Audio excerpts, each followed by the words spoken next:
million ballroom are underway, beginning with demolition of parts of the East Wing. You see here they've already made decent headway. Excavators tearing into the side of the building. And joining us tonight from the White House.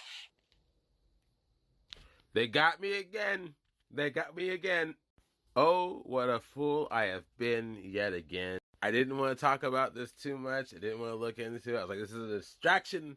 This is a distraction from everything else. 218 signatures were on the file. I was wrong. Quid pro quo. Let's talk about it.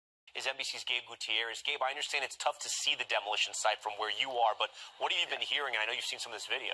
Well, yeah, Tom, the video is remarkable. And yeah, you're right. Though we don't have a good vantage point here on the north lawn, this is all happening over my right shoulder in the distance, the East Wing on the other side of the White House. Now, that's been the traditional base of operations for the First Lady.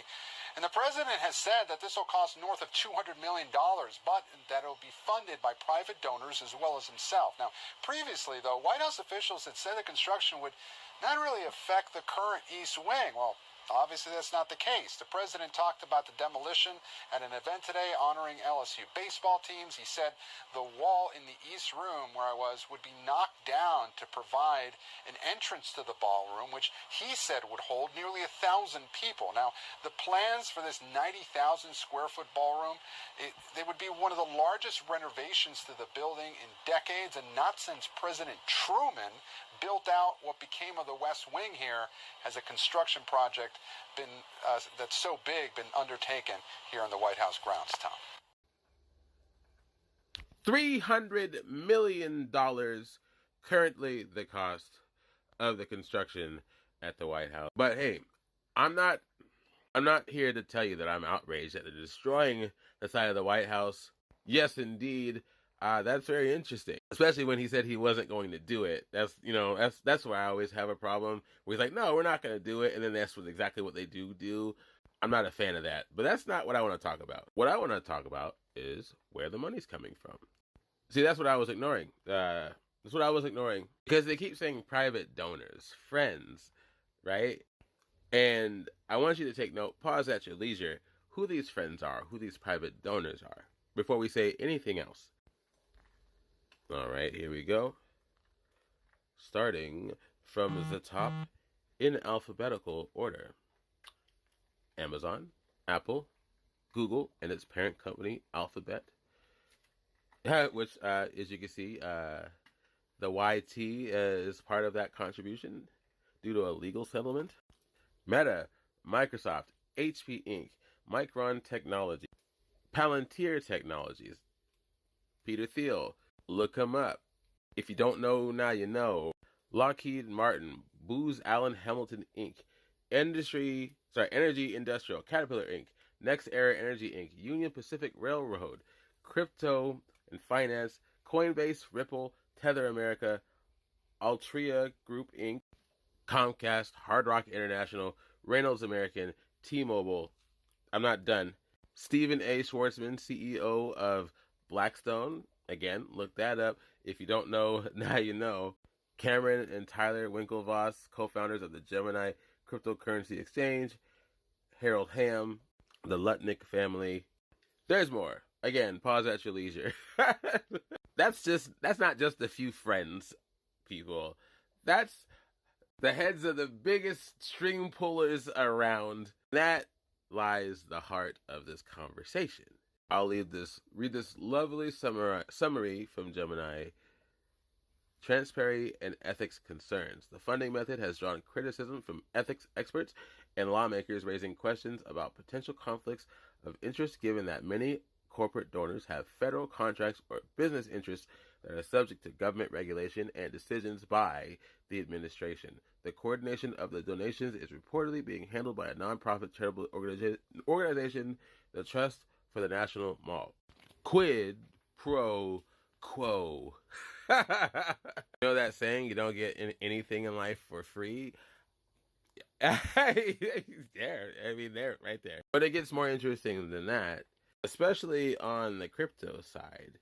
These crypto companies specifically, they have had some kind of difficulty in the past, either with regulations or legal issues. Now, I don't know what you think about crypto. I don't know. I used to work for an NFT company, so I'm not against crypto by itself. I'm really not. But if all I have to do is just lightly research these companies and, and find information like this out, knowing that these contributors to that section of the White House now have a direct line to his ears when it comes to regulation for cryptocurrency and their companies, no conflict of interest at all. I mean, think about that plane from Qatar, right? But my core problem isn't that deals are being made. My problem is who they're being made with and what they stand to gain from it. Again, pause at your leisure here. To give you an example, Tether America. They promise a one-to-one value pegged with the US dollar. Research found that that may not be 100% the case. They have faced regulatory scrutiny. They have been investigated and settled with regulators, including New York Attorney General's office, over the past statements regarding their dollar pegging. They have repeatedly faced criticism for their lack of transparency and refusal to undergo a full independent audit to confirm its reserves. 2. Coinbase, one of the largest cryptocurrency exchanges in the U.S. SEC lawsuit. The U.S. Securities and Exchange Commission launched a major lawsuit against Coinbase, alleging it operated as an unregistered securities exchange, broker, and clearing agency. This is a significant legal challenge that could fundamentally alter its U.S. business model. Again, this is one of the donors for the White House ballroom. Quid pro quo. I'm just saying. Also, apparently, they were fined $6.5 million in civil penalties for reckless, false, misleading, or inaccurate reporting. They also had to pay $6.5 in civil penalties for reckless, false, misleading, or inaccurate reporting. And they've had a pattern of customer complaints regarding account takeovers that led to stolen funds and poor customer service. Ripple, XRP, also involved in a high-profile legal battle with the SEC. At your leisure. I know I probably shouldn't read all of this. There's a lot. There is a lot. The founders of the Gemini Exchange have also faced regulatory challenges. And this is just shining light on the cryptocurrency donors, right? There's so many hands in the cookie jar. I know what you must be thinking. Like, yeah, this is normal, but I don't think it is. And if it is normal, it should be stopped. That's part of the illusion that's painted over our faces. Is the more this stuff is normalized, the more people are okay with this behavior, the more they try to get away with. These people are helping build a palace for a would-be king, and what they get in return is favors. We've seen the pardons left, right, and sideways, right? We've seen the deals being made. You see the beef deal being made with Argentina right now. At least they're talking about it. See what's going on with Qatar. Fully selling out and compromising for personal gain. One last thought. The architect in the firm behind building the ballroom, James McCreary. I was curious about him as well.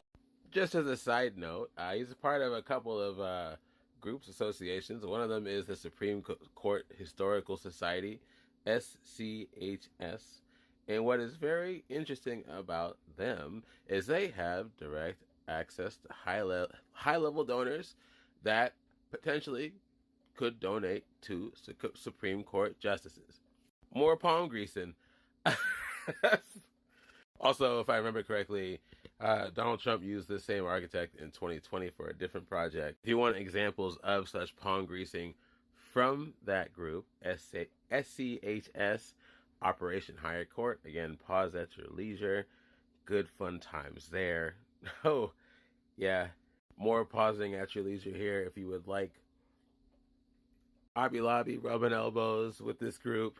Again, pause at your leisure. I didn't know these things were going on. That is why it is important that we learn these things and we tell each other about them. Or else, again, they'll just do these things and we'll think it's okay. Conflict of interest all over the place. All right, I'm done with that can of worms for now. Let me know what you guys think. And yeah, we will talk later.